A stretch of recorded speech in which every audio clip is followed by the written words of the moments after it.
Yo, what's up, everybody? It's Cameron. Nicole. Here, I should have said and Nicole. And my co-host, Nicole. Your favorite married duo that takes you to the unknown.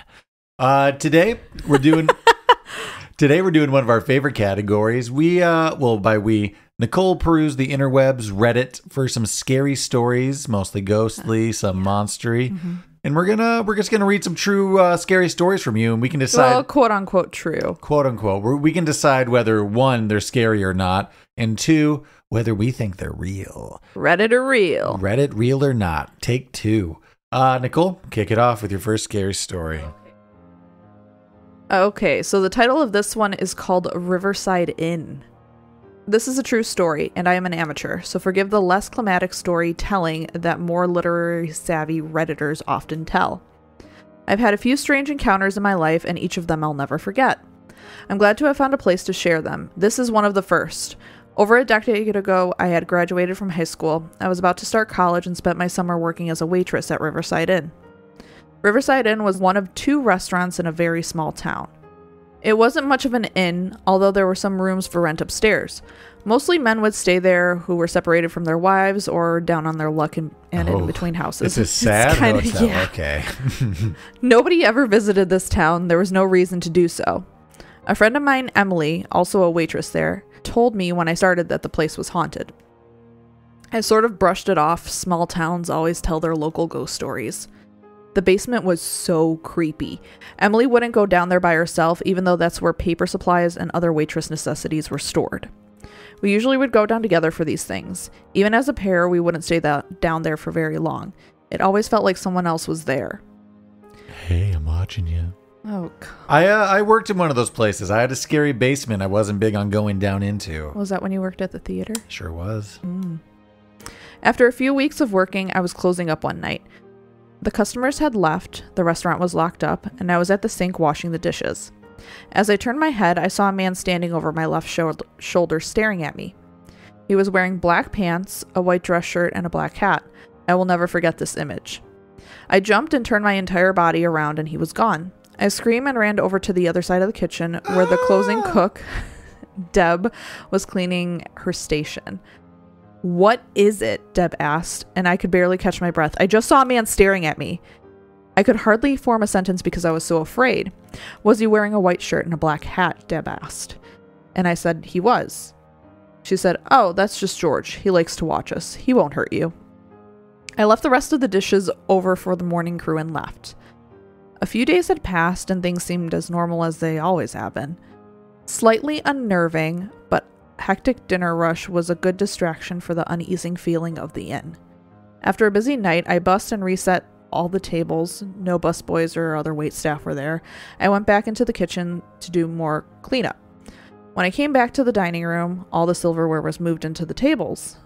It was still on the tables, just out of place. So I had to go back and rearrange it all, which was very annoying. I looked down the hall and the bartender was still talking to the same two bar guests, and the doors of the restaurant were still locked when I checked on them.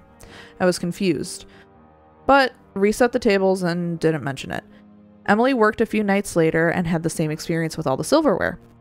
Fast forward later that week, or maybe the next weekend. Fall had begun. I had started school at a local college in the driving distance, and the local home high school football game had come to an end. All the locals came to Riverside Inn to eat that night, and that was one of the busiest nights I had ever worked there. Emily was the only other waitress. When things quieted down, we cleaned the tables together. Emily began cleaning in the kitchen, and I reset the dining room. I came back to the kitchen and helped with the dishes. When Emily and I both had returned to the dining room, all the silverware was moved again. I'm not sure if it was my exhaustion from the night and the annoyance of having to reset the entire dining room again, or maybe it was a bit of confidence of having my friend by my side, but I yelled, and I yelled so loudly, "Will you please stop moving the silverware? I can't take this shit anymore." And that was the last time the silverware was moved for the entire time I worked there.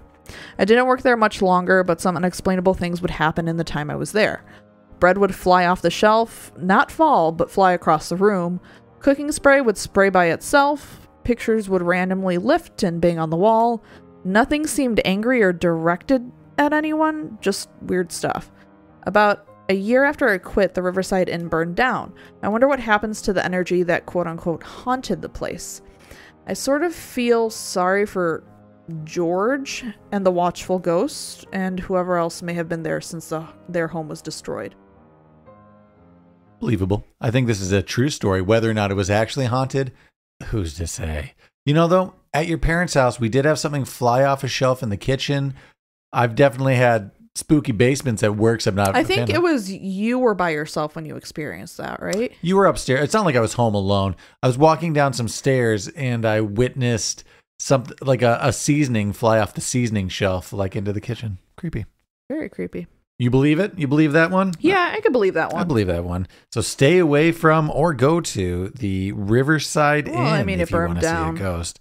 Go to that charred spot in the earth and hold a seance if you want some ghost stuff.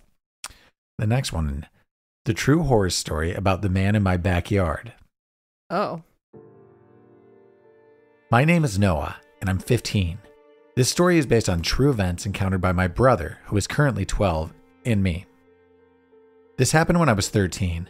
Me and my brother used to have a wardrobe filled with random costumes, from Spider-Man to Indiana Jones, etc. We would always dress up and role play in our backyard, which was basically a big square if you looked at it from above, and had a metal fence all around it. Anyways, on this particular day, I was dressed as Indy, and my brother was dressed as Woody from Toy Story. We were role-playing as if I was captured and Woody needed to save me, or something like that. It doesn't really matter. It was in autumn, and the days started getting shorter, and it turned dark really quickly. We were just about to jump from the window, surviving a massive explosion of dynamite behind us, when I heard a whistle coming from somewhere around us. I was waiting for you to do that. We both heard it and kept looking around. Keep in mind that it was dark at the moment. After we looked around, seeing nothing, we heard another whistle. "Over here," said the man that was leaning against the fence, staring at us with his eyes being red as if they were filled with blood. All right, I already not believe in this story a little bit, you know? Now, me and my brother were both scared shitless when we saw him. He was a middle-aged man wearing a brown leather jacket, dirty jeans, and some really old white shoes. His hair was really long and greasy. My brother was really scared and held on to my arm. Earlier today. Yeah, I was about to say that. It was kind of me earlier. Did I just scare some boys? I think you scared some children. I looked at the man and yelled, "Get off our fence, mister! I'll call my dad!" He looked at me with an angry... Okay, Millhouse, calm down. He looked at me with an angry, frightened expression. It was what happened next that scared me for life. Only that's not at all what that sentence said. It was a jumble. I had to just make it make sense. Isn't that like crazy when you have to like kind of piece together words for other people? Yep. Crazy. The man jumped over the fence and started walking towards us. My brother started crying, and I screamed for help. I was also crying as the man picked up the pace, and I led my brother with me to the other corner of the backyard. We both screamed as he got closer and closer. Why not run inside the house? For real, just go inside and lock the door. Until I heard my dad scream from the porch, "Get the fuck away from my kids!" That's what he yelled. My father was 5'2" at the time. Oh my God. Yeah, it's not helping. I've never seen him run so... Oh, I'm sorry. My father was 52 at the time. Oh, okay. And that makes a little more sense. I was like, wow, short man got a lot of... And I've never seen him run so fast. He charged at the man and knocked him down. He started beating the man and didn't stop until he was knocked out cold. Jesus. Yeah, Jesus. Maybe don't write this down for everybody. He then got up and ran over towards us as my mom, grandparents, and my aunt and uncle ran outside in shock. Holy crap, everyone was there? I guess the whole family lived together as they saw the man lying in the grass. Our mom, okay, now they're saying mom, so now I should have been doing accent work this whole time. Our mom ran over to us and cried along with us, relieved that we weren't hurt. My uncle and grandpa held down the man as he tried to get up and run away, while my aunt called the police. After about 5 minutes, we heard the sirens. 3 policemen came to the garden. 2 of them picked up and led the man into the car, while the other policeman came over to us and said that we'll have to come to the police station to make a statement. We went to the police station, made the statement, and went back home. Our parents, my brother, and me slept in one bed together because we were all in shock. The next day, Detective B, we're using fake names here, Okay. came to our door, and we found out that the man was a serious sex offender. I'm so grateful that my brother and I weren't harmed, but I still don't know what would have happened if my family wasn't home. I don't even want to think about it. Fake. He had red eyes. There were weird supernatural parts of this, but in the end, he was just a What if he was pedo. just high off his ass? He could just have red eyes. They said blood red. They were making it seem like he was the devil. I don't believe this one. This one seems like a weird pedo scare story. Okay. I don't know about that one. I was like, what's touching my leg? And it's you. It's me. Okay. So this one, so we don't believe that one. I don't know about you. I don't know. That one felt fake, and the writing was bad, and it was hard to interpret some of the shitty sentences. So there might be some hatred being poured in there from me having to read that, but no, don't believe that one. Okay. First one, yes. That one, no. Okay. So this one's titled The Basement Door. We moved into a new house right after my 10th birthday. I am the second oldest of 7. At the time, there was only 6 of us. A lot of kids. When we moved in, my younger brother was incredibly scared of our basement. Every night he'd go to bed, he'd lock the basement door and the back door that's in the kitchen right next to each other. We were all making fun of him, like siblings do. After a couple years, I soon learned why. My next door neighbor ran a daycare. Our bus stop was about 4 blocks from our house, and we walked with the daycare kids and had to leave by 7:15. My dad had to be at work by 7 a.m., so he'd wake us up before he left. Our older sister stayed at a friend's house, so this particular morning, my brother Buddy and I were only... Brother Buddy? Yeah, she just wrote Brother Buddy, but I think she meant my brother Buddy, and I were the only ones up in the house. Is it capital B? Is his name Buddy? Is it Bud? No, it just says my brother Buddy. Just checking. And all lowercase. Okay. It'd be like, That my brother Buddy. You know? Anyways, my brother Buddy and I were the only ones up in the house. We got around and we were in the kitchen to make our lunches for school. In the middle of making our lunch, we heard a knock. We both went to the back door thinking one of the kids was trying to scare us. We looked through the door, windows, and there was no one there. After a minute, we went back to making our lunches. A couple minutes later, we heard that knock again. At this point, we felt uneasy. We both went to the back door and still no one was there. This time we decided to wait. Suddenly, we heard it again. We realized it wasn't our back door, it was the basement door. We both turned to our right, looking directly at the basement door, when it started shaking. Someone was trying to open the door, and when they couldn't, they started pounding on it very aggressively. We screamed and ran to our mother's room. We woke our mom up, and she came downstairs, angrily for waking her up. We waited at the top of the stairs for her to check the basement out. She was down there for a few minutes and called us down. There was nothing and no one. There was no way, other than the basement door from the kitchen, to get to the basement. Since the door was locked, we knew if it was a person, they would have been stuck down there. After that morning, we started making our lunches before going to bed to avoid the basement altogether. Smart. About a year later, my brother had a friend over and it happened again. I wasn't there to tell you that story, but now, 13 years later, it hasn't happened again. And yes, my family still lives in the house. Okay. That one's believable. Yeah, I believe in that one. Were you ever scared of your basement as a kid? Yeah, there was a point where I felt uneasy, but also the basement, I mean, the house is old. We lived in like a woodworker man's house, and he had like just a bunch of like weird tools and things and chisels. Yeah, and like That's a scary basement for sure. Yeah, he had like something like that was like installed. I remember it's probably about as big as this, like a 4 or 5 foot desk, and it had like one of those things where you could like pin like a piece of wood in there and then like rotate something to like kind of like chisel things. And I always thought that was scary.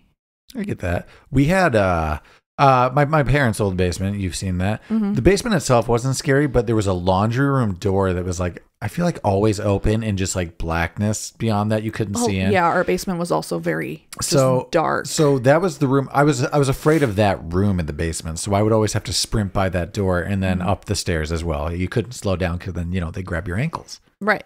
All right. Let's That's see what why we I got sleep here. with the covers over my feet, because the night monsters grab your feet. You know, I used to be terrified of that, and now, I still cover my feet to this day. as I get older, maybe it's just when I'm drunk. When I'm drunk, I am so fearless about that kind of stuff. I just hang my feet off, put them under the bed. I don't even give a shit. I don't. Come get me. Scared. This one's called Scratching the Rubber. And I swear it's not erotic. I was going to say, is that a metaphor for something? I don't know. We're about to find out because we didn't. You skimmed over them, but we haven't read them too thoroughly. Yeah, that's true. When I was younger, like my sophomore year of high school, we were night owls during the summer, typically having a full house of our friends on any given day. We used to play this game that for some reason we called Spy as kids, and we were just trying to explain. Okay. And we were just trying to explain it to some of our friends that happened to be over that night. I'll try to explain as best I can without sounding ridiculous. Do you play spy? I guess you just peep on people? Okay.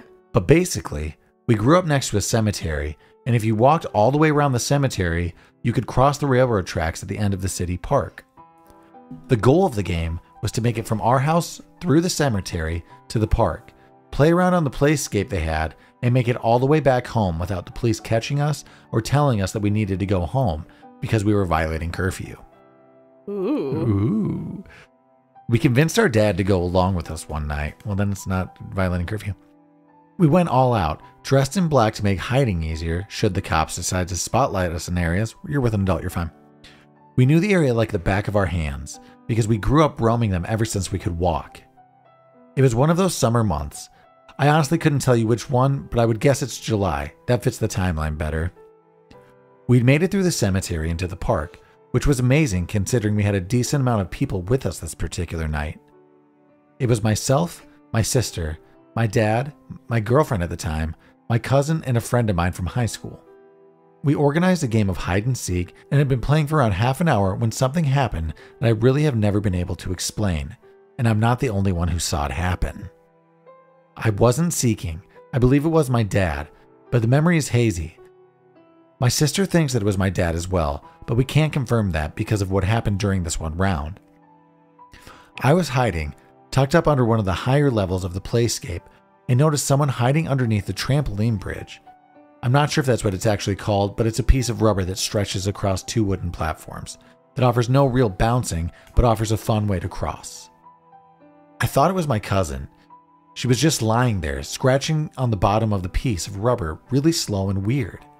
And it was making a nasty scraping sound that was sure to give her away, and likely give me away as well. I told her to knock it off, and she just ignored me. I remembered thinking that her hands looked really big and long and weird, but attributed to the darkness and weird shadows.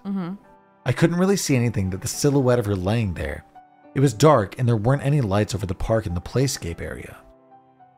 I couldn't hear whoever was seeking, finding everyone else, including hearing my cousin scream when she was found on the other side of me, away from where I thought she'd been hiding. I started to realize that I was the only one left that hadn't been found, and I couldn't hear everyone else talking, and I could hear everyone else talking. But the person under the rubber bridge hadn't been found yet because the seeker hadn't been over where I was hiding yet.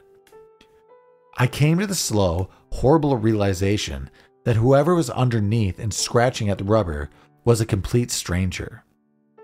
When I looked back at where they had been lying at the wood chips just scratching, they were gone, and I got scared enough that I even got out of my spot and gave up on the game. I remember that it was my dad seeking for sure now, because he said, "I thought you were hiding underneath the rubber bridge, but when I circled back, you were gone." Well, as it turns out, all of us had at one point seen whoever or whatever this thing was while we were trying to find our hiding places, because we all described it the same way. Just a weird silhouette scratching at the underside of the rubber bridge.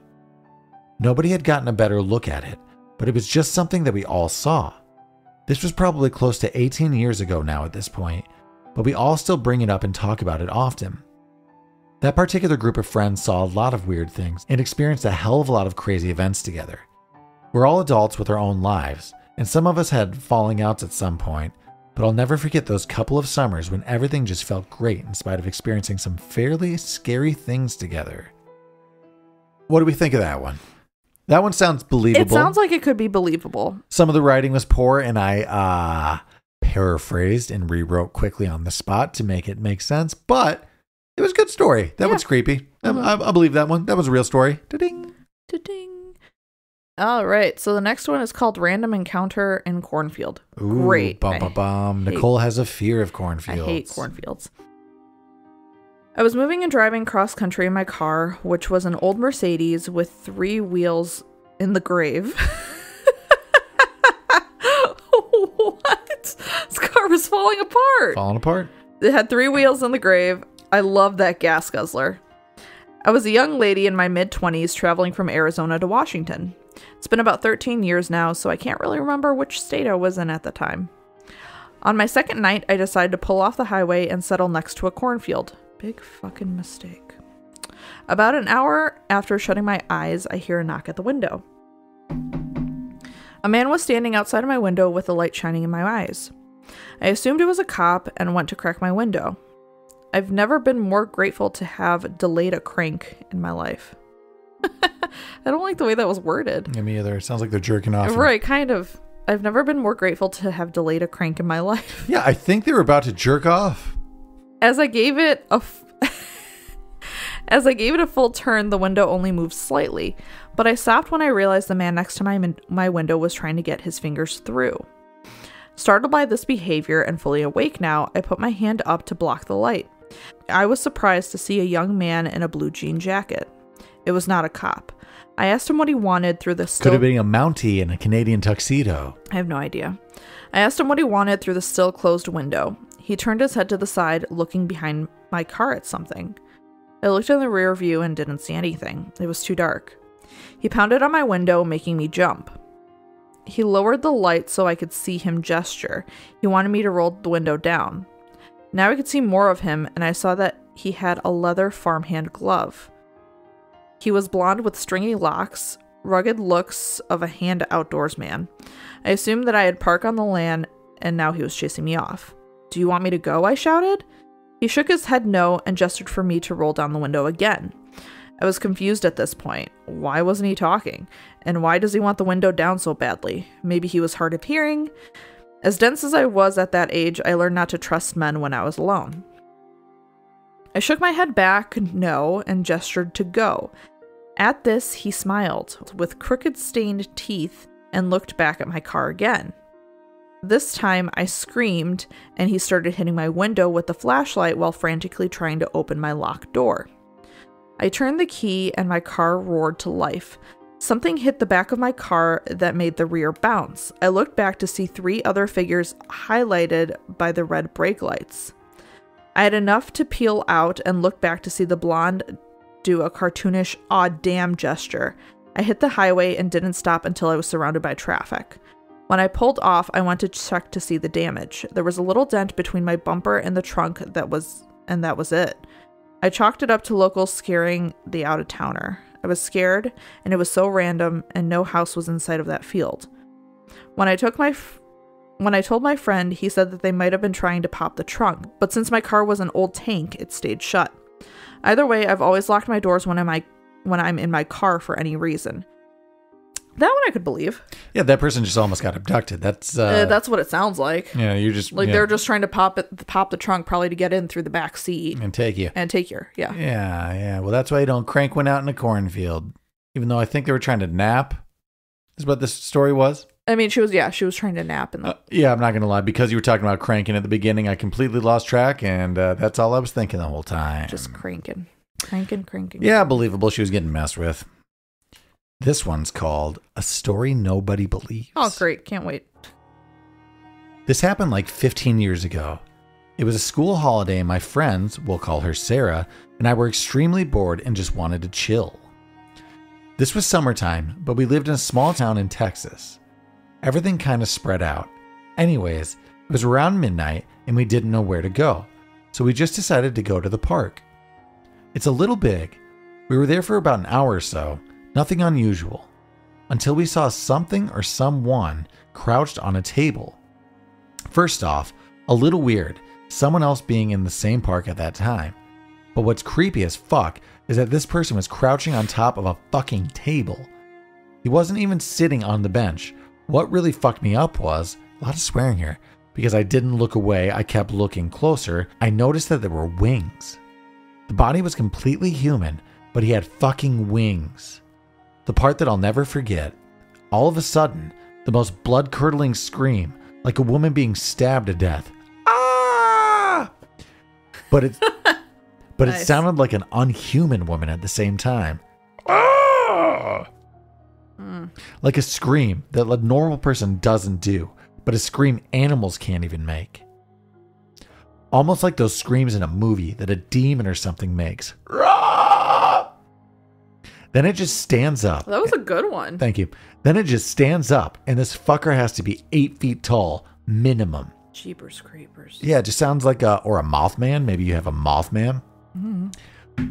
We both ran as fast as we could. Have you ever run to your lungs' max capacity? I ran until I had no air left in my lungs, and I kept running until I had to slow down because I was coughing too much. We knocked on people's doors and kept getting threatened that they have guns and will shoot us if we don't leave. Okay. That's like worst case scenario. Bummer. We were literally locked outside with this thing. I kept looking into the sky because this reminded me of Jeepers Creepers, the movie. Yep. There you go. After maybe 20 minutes, the police show up and, of course, think we're on drugs. But wanted to let us go. I'm sorry, this is kind of believable. I'm It's liking kind of this funny. one so yeah. far. I walked the rest of the way because I lived a few blocks. The police drove my friend home. There was a white cop and a Mexican cop. When the Mexican cop... Jesus Christ. I think we're going to get some culture in here. When the Mexican cop heard the story, he pretended like it's just made up. But the look on his face said he knows something about this thing that nobody knows. Okay, we're inferring a lot. Okay. I have PTSD now and hate going outside alone at night, especially near parks or the woods. Weird people don't really scare cops. Animals don't really scare cops. But you know what's something that's much worse if a cop lies and can't keep a straight face because of fear. Damn. Like I said, it's a story that happened and I remember clear as day, but a story nobody believes. I believe it. I kind of don't. No? Do I believe in cryptids? Maybe the Mothman, maybe some Jeepers Creepers. Maybe they saw, he swore a lot. You know, it was written just like an average dude kind of. Yeah. But it felt written kind of. Well, I don't know. I don't know if I believe this one. I believe it. Let's ask, do people out there, do you believe in winged creatures, the Mothman? Jeepers Creepers. A Jeepers Creepers creature, if you will. Scary. This one's titled A Strange Experience I Had a Few months ago. I'm not sure what this would fall under, but it definitely was the strangest experience I've had in years. I worked night shift at a warehouse. Won't say which since it's not important to the story, only that it was... Okay, should have left it there then. Sorry. I worked night shift at a warehouse. I won't say which since it's not important to the story, only that I was coming home at around 3 a.m. Now, I'm out in the country where my home is in the hills, and it's about a half mile to the main road. About halfway up, a nice smooth road turns to dirt. As my wheels hit the dirt, I feel eyes watching me almost immediately. Which I normally wouldn't care because it's normal to see wildlife watching me come up the road. Only as I got to my normal parking spot, I grabbed my pocket knife, I keep it in the glove box, and I stepped out.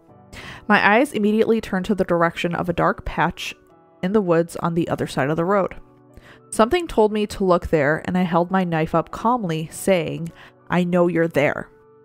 As the words left my lips, the world went dead quiet, which is very strange as there is a waterfall maybe 500 to 600 feet away from me, and I could always hear it when I come home, even if it went silent.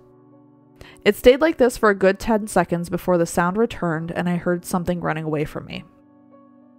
I just kept my knife to my side and walked like I normally would to the house, as I felt like running would have been a bad idea. As I got in, I saw the dogs that normally greeted me weren't anywhere in sight. They were in the living room, both looking out the window in the same direction I felt the gaze and from. I didn't say anything to my Beyonce as she was asleep, and she doesn't have a belief in the paranormal as I do, coming from my Mapuche heritage. It's a South American Indian tribe. I grew up on stories from my dad, and I had heard the Native American stories of the Wendigo, skinwalkers, and other spirit creatures, but since that night, I've never felt the same presence.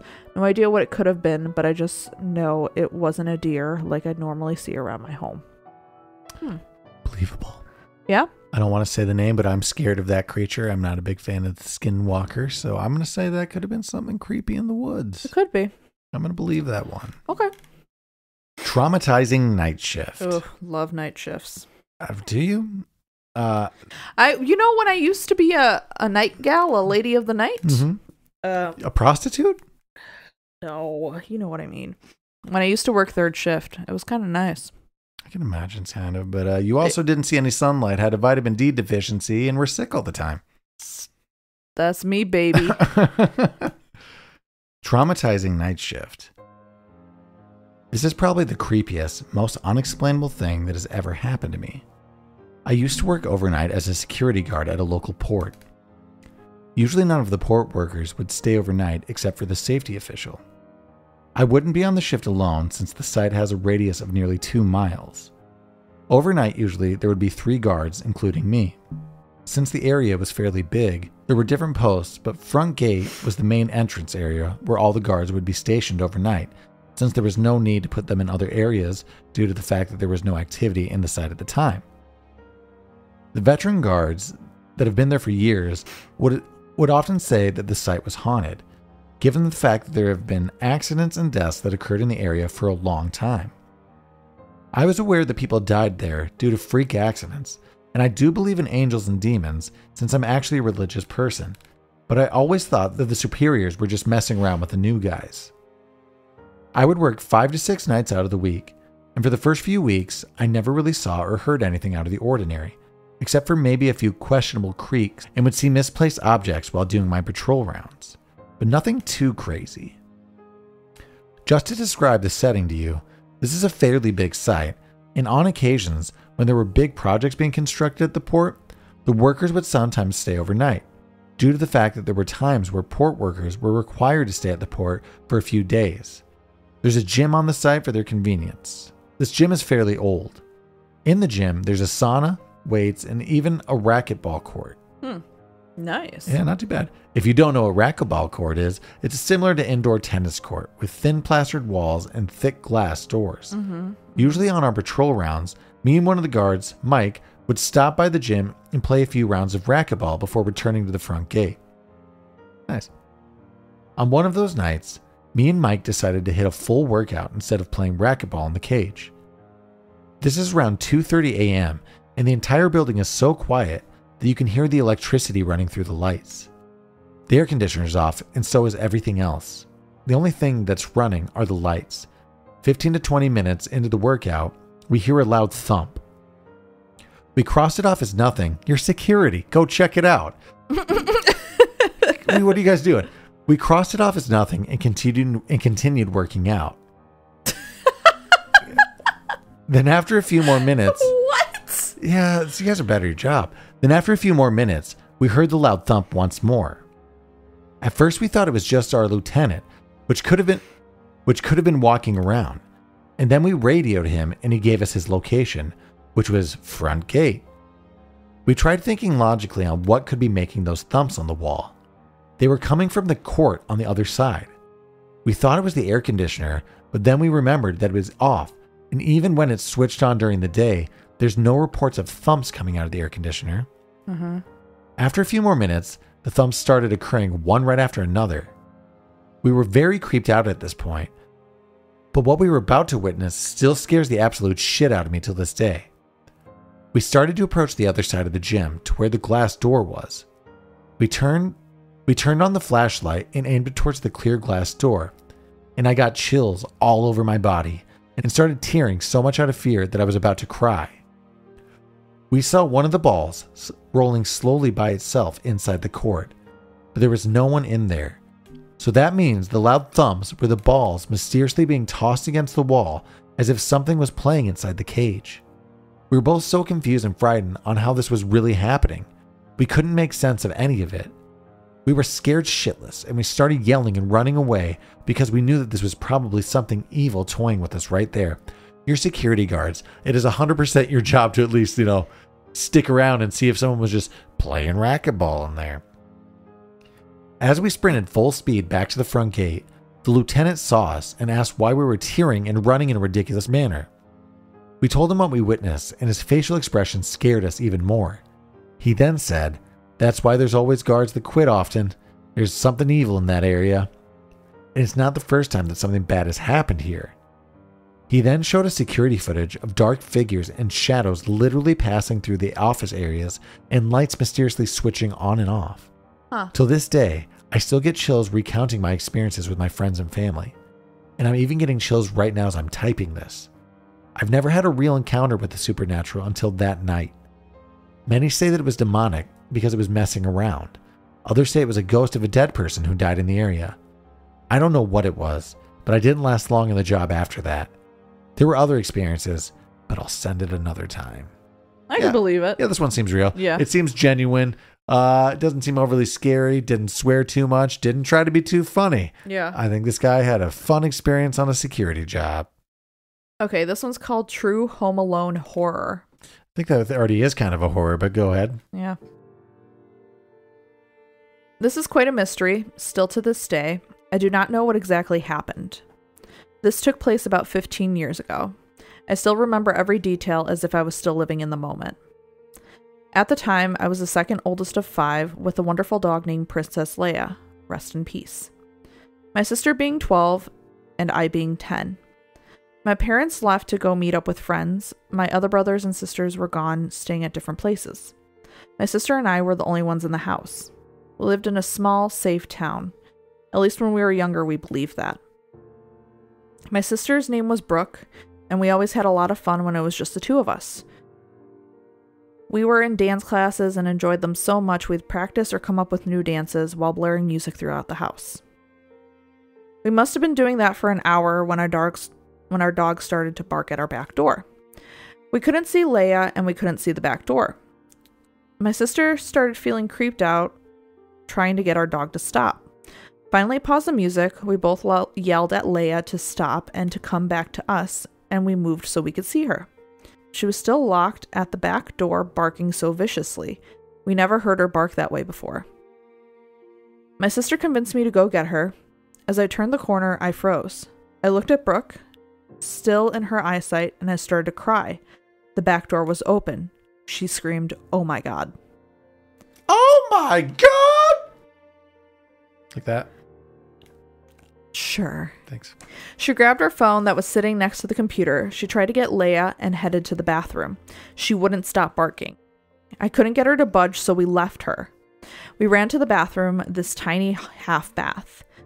We locked the door, crying at each other, thinking, what are we going to do? I told her we should climb on the built-in sink, where if someone would shoot through the door, we wouldn't get hit. Our mother watches a lot of crime TV, so we climbed on the counter and she called my mom. Had to have called at least 10 times with no answer. She finally stopped and called our grandmother. She lived in the next town over. We told her that someone was in the house and that she needed to come and get us right away, and we couldn't get a hold of our mother. My grandmother's response, and I still can't believe today, "This is ridiculous. You guys are fine. Call your mom," and then hangs up on us. What the fuck? That's a bad grandma. Call the cops. They said someone's in the house. Right. She said, "This is ridiculous. You guys are fine. Call your mom," and then hangs up on us. We were terrified. We had no one to come and save us. Then my dog Leia stops. She comes to the bathroom door and starts whimpering. I wanted to open the door and make sure she was okay and let her in, but my sister didn't let me. Probably for the best.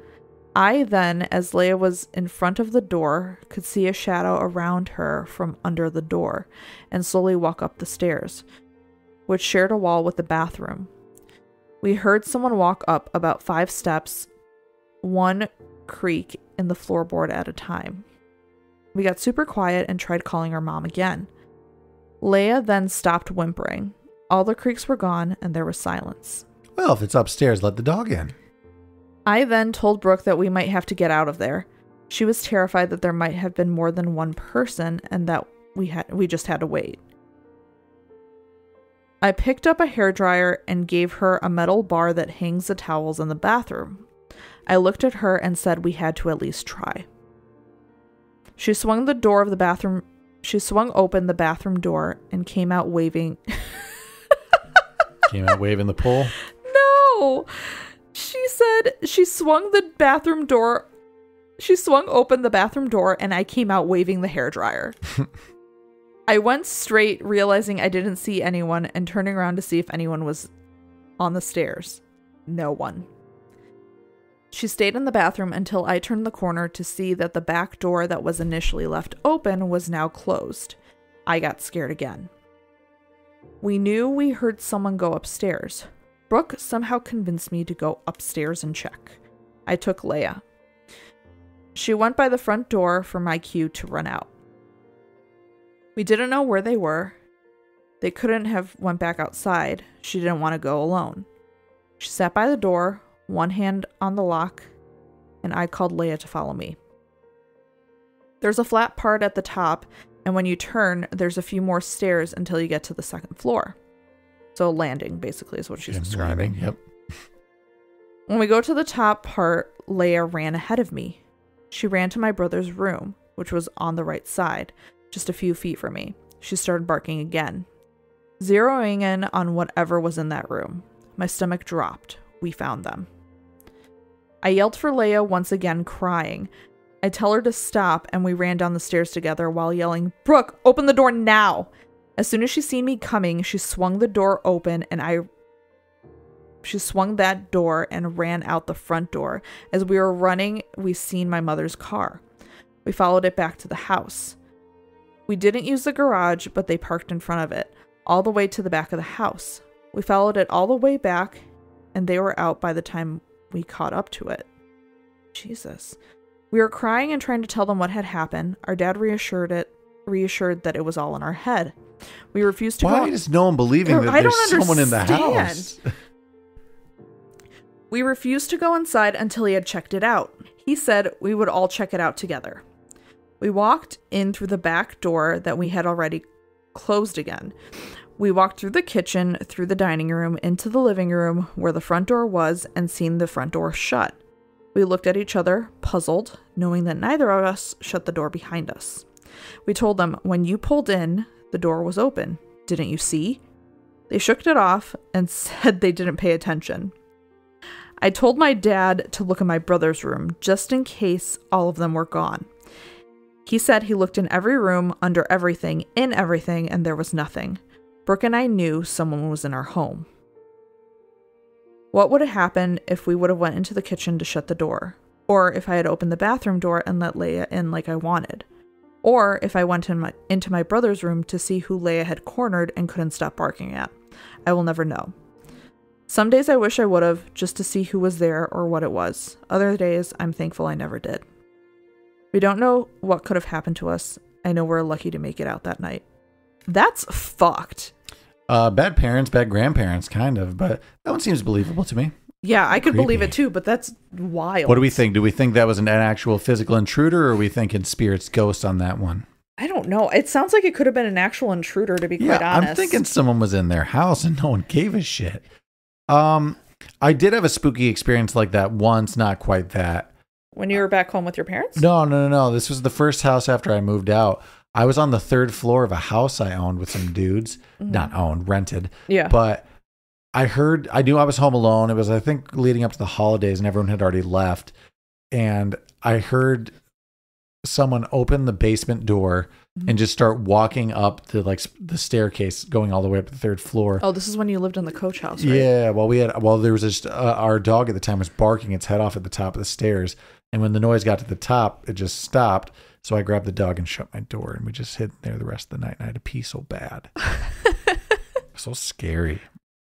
Did you call your roommates multiple times, and they're like, Cameron, you're fine. No, this is ridiculous. No, I just turned on a movie and then tried to pass out as quick as possible. Oh.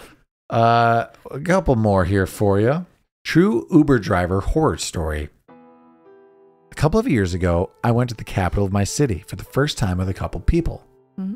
It was my best friend's birthday, and hating small town living, she just wanted to enjoy the city for the weekend. My boyfriend at the time and I ended up leaving the group to meet with one of his friends that lived there. Let's call him John. We made plans to go meet up with everyone later for sushi that night. We were going to take a taxi when John suggested that we take an Uber. I'm socially awkward and don't say much, so I usually make a point to sit in the back of cabs. But for some reason, I decided to sit up front with him while the guys were in the back. John tried to get a conversation going with the Uber driver, but he just answered with yes and no and seemed annoyed by the questions he was asking. Me, on the other hand, he kept trying to have a conversation with. He kept asking where I was from and if this was my first time in the city. This guy had this weird vibe to him that just gave me the creeps. A vibe I found out I was right about when one of John's questions spiked his interest. He asked if the driver had anyone leave without trying to pay. The driver's mood changed quite noticeably from annoyed and talking to me to complete excitement and screaming to the whole car. He started going on and on about how if someone didn't pay him, he'd know exactly what he'd do to them. Without anyone saying another word, he started to tell us exactly what. What? He told us that he would cut them into pieces and put them in one of the Great Lakes. He went on telling us that there's always body parts coming out of there and no one can ever find out who the person is. He was saying he can't wait until it happens. He was going into serious details about it, saying that if someone tried, he knew where they lived. When he said that, he looked at me and winked. I didn't know what to do or say, so I just looked out the window and continued talking. He talked about it for the whole ride to the restaurant, but luckily, we were only a couple minutes away when he started to go on about murdering people. I didn't say another word, and neither did John or my boyfriend. We were all just like, what the fuck, when we left and didn't talk much about it afterwards. I was scared staying at John's that night, but didn't bring it up since no one else did. The creepiest part isn't even that he was telling us his thought out plan to get away with murder, but that he was so happy and excited talking about it and talked about it with such detail, like it was something that he thought about all the time. Like he said, he was waiting for it. Ooh, that's a creepy one. That's a good one. Yeah, that one's a good one. Warning out there for everyone. Make sure you let people know when you're getting into Ubers and stuff, because you never know. Also, before you get in an Uber, make sure the Uber driver says your name first before you saying like, hey. Yeah, make sure you're getting into the right car. Safety first, everybody. Especially around the I would make season. sure that they say your name first. Do you remember that one kind of creepy Uber ride we had? Might have been Lyft, where we got in. It was silent the whole time. And then we said one thing to him and he just started ranting super fast and acting like all of a sudden we were like, oh, you're on speed and you've been trying to be quiet this whole time. Do you remember that car ride?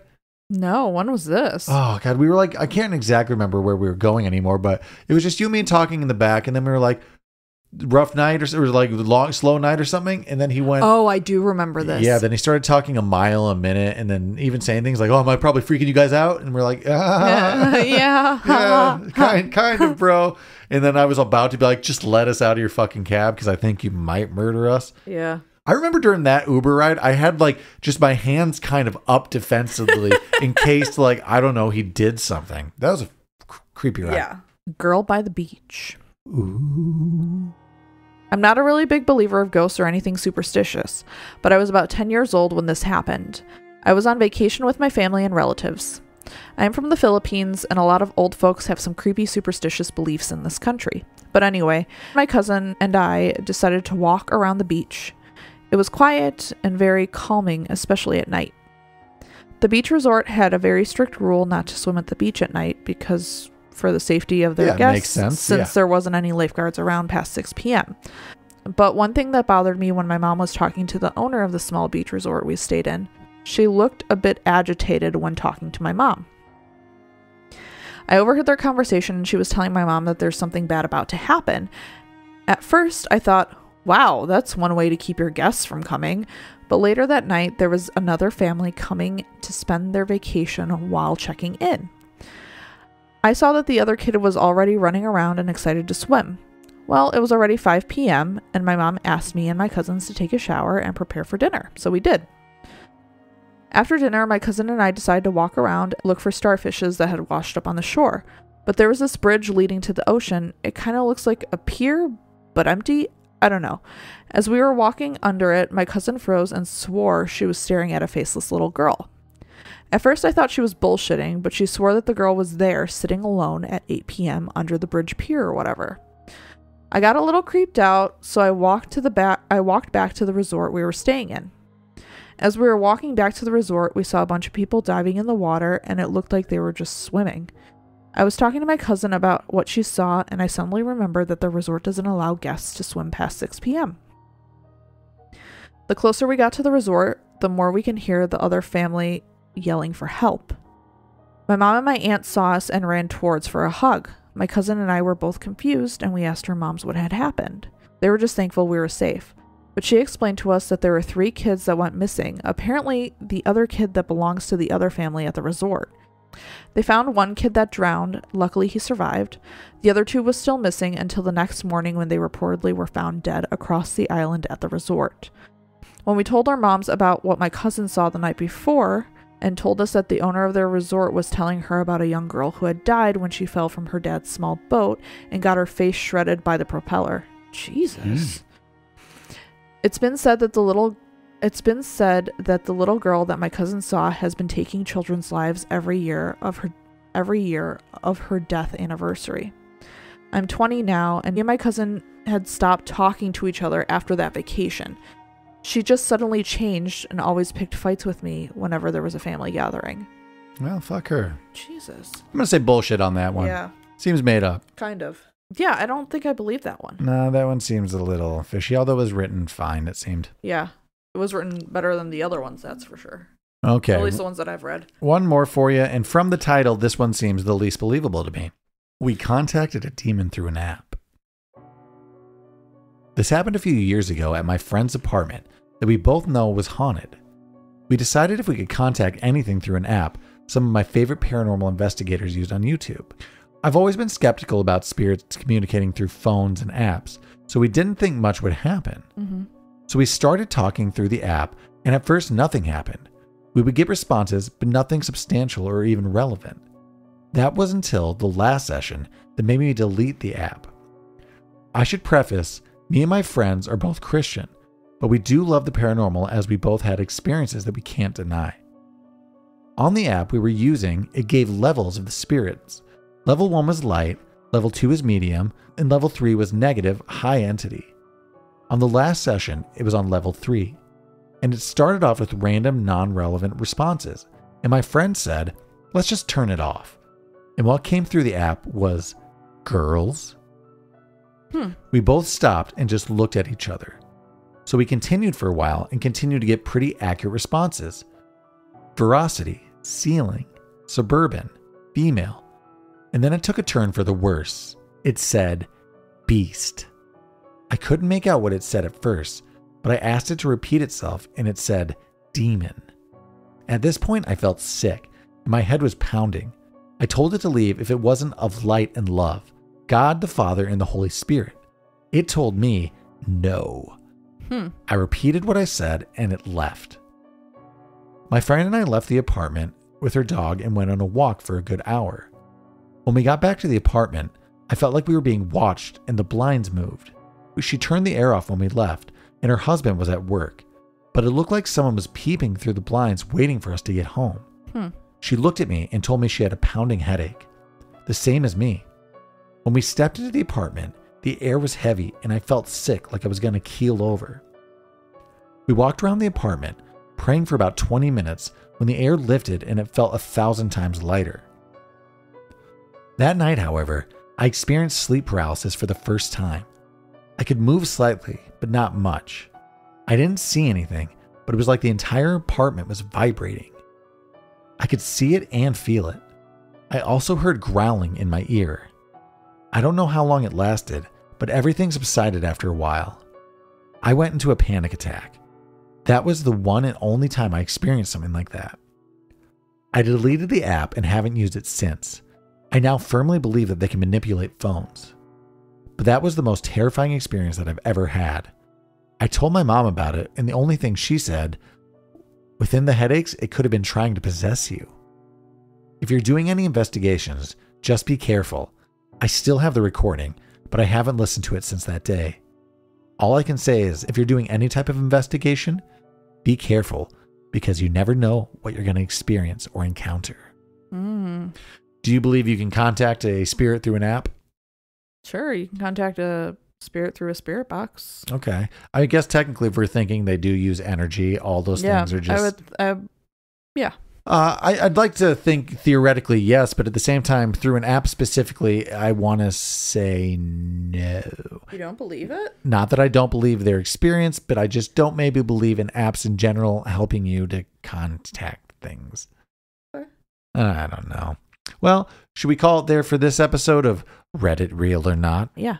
We could leave the rest for a part 2 because there's a lot of stories. Yeah, don't worry. We found some good stories for you, or at least we found some stories for you. We found So we're going to wrap it up here today, but thanks for listening to Reddit Real or Not, part whatever time we've done this. This is at least our second. I think this is the second. Thanks for listening to our spooky stories. And if you like what you heard, make sure you like and subscribe on your favorite podcast app. Make sure to rate and review. That would help us greatly. Yeah. If you want to hear more content, you can check out the whole Majestic Jam Network, Cult Classics Podcast, and Urban Hermit. And until then, Urban Hermit. We'll see you on the next one. Catch you later. Bye-bye. Bye.